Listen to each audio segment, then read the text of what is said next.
आकाशवाणी भोपाल से प्रस्तुत है प्रादेशिक समाचार।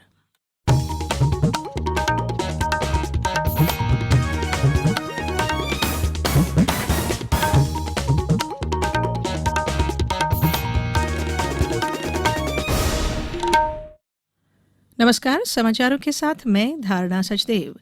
देश कोविड टीकाकरण अभियान के अंतर्गत 150 करोड़ टीके लगाने की दिशा में निरंतर आगे बढ़ रहा है।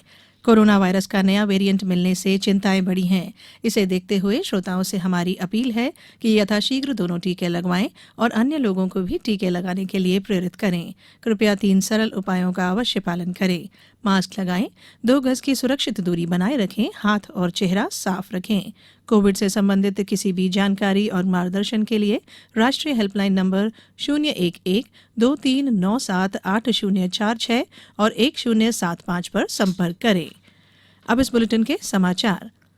आज दोपहर करीब 12 बजे तमिलनाडु के कुन्नूर में वायुसेना का MI-17V5 हेलीकॉप्टर क्रैश हो गया। इस हेलीकॉप्टर में रक्षा प्रमुख CDS जनरल विपिन रावत सवार थे। उनके साथ सेना के बड़े अधिकारियों समेत अन्य लोगों के सवार होने का समाचार है।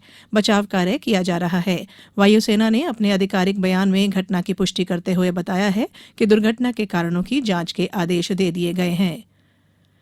बैतूल शहर की स्वच्छता में पिछले कई वर्षों से महत्वपूर्ण भूमिका निभाने वाले रात्रिकालीन सफाई मित्रों को उनके उत्कृष्ट सेवा कार्य के लिए प्रोत्साहित करने के उद्देश्य से स्वच्छता रक्षकों का सम्मान new Betul high school campus कोठी बाजार बैतूल में किया जा रहा है।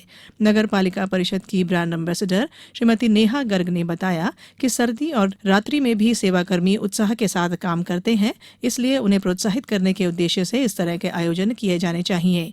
श्रीमती गर्ग ने कहा कि आयोजन में राधा कृष्ण गर्ग चैरिटेबल ट्रस्ट बैतूल की managing trustee Shrimati Hemlata Garg, NHRAC ACB Betul इकाई और संतुलन सामाजिक संस्था का सहयोग लिया गया है।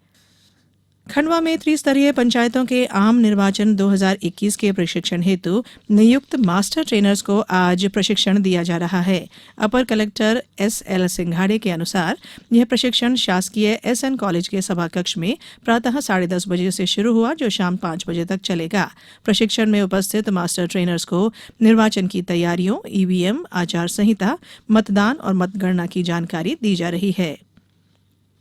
विदिशा के मुक्तिधाम सेवा समिति द्वारा जिला मुख्यालय की जीवनदायिनी बेतवा नदी की सफाई हेतु सामाजिक जागरूकता के चलते पिछले 19 दिनों से बेतवा निर्मल अभियान चलाया जा रहा है। इस अभियान में नगर के सैकड़ों लोग और 2 दर्जन से अधिक सामाजिक संगठन बेतवा नदी को सदा नीरा बनाने के लिए प्रतिदिन सुबह श्रमदान कर रहे हैं। मुक्तिधाम सेवा समिति के सचिव मनोज पांडे के अनुसार लोगों का बेतवा के लिए सुबह के समय प्रतिदिन श्रमदान करना पर्यावरण और जल संरक्षण के लिए एक मिसाल बन रहा है। अरुणाचल प्रदेश का एक दल आज इंदौर शहर की स्वच्छता देखने के लिए आ रहा है। यह दल इंदौर की स्वच्छता व सॉलिड वेस्ट मैनेजमेंट की जानकारी लेने के लिए यहां आ रहा है। नगर निगम के अपर आयुक्त संदीप सोनी ने बताया कि अरुणाचल प्रदेश के जनप्रतिनिधि और अधिकारियों का 30 सदस्यीय दल निगम के कबीट खेड़ी ट्रीटमेंट प्लांट का अवलोकन करेगा। केंद्र शासन द्वारा प्रत्येक राज्य में एक शहर को सोलर सिटी के रूप में विकसित करने की योजना बनाई गई है। इसके अंतर्गत प्रदेश सरकार ने पर्यटन और राजधानी भोपाल से निकटता को ध्यान में रखते हुए सांची को सोलर सिटी के रूप में विकसित करने का निर्णय लिया है। सोलर सिटी परियोजना में सांची ग्रिड सिस्टम में 6000 किलोवाट क्षमता का सोलर सिस्टम लगाया जाएगा। अब कुछ समाचार संक्षेप में। भारतीय रिजर्व बैंक ने अपने प्रमुख ब्याज दरों में कोई बदलाव नहीं किया है। मौद्रिक नीति समिति ने लचीला रूप अपनाते हुए सर्वसम्मति से यह फैसला किया। राष्ट्रव्यापी कोविड टीकाकरण अभियान के अंतर्गत अब तक देश में करीब 129 करोड़ 54 लाख से अधिक टीके लगाए जा चुके हैं। और जनजातीय लोक कला और बोली विकास अकादमी द्वारा श्री राम राजा मंदिर परिसर ओरछा में आज से आगामी 10 दिसंबर तक 3 दिवसीय श्री राम लीला उत्सव का आयोजन किया जा रहा है। इस बुलेटिन में फिलहाल इतना ही। बुलेटिन के अंत में एक अपील, हमेशा ध्यान रखें, मास्क और 2 गज की दूरी, हाथ धोना भी है जरूरी। नमस्कार।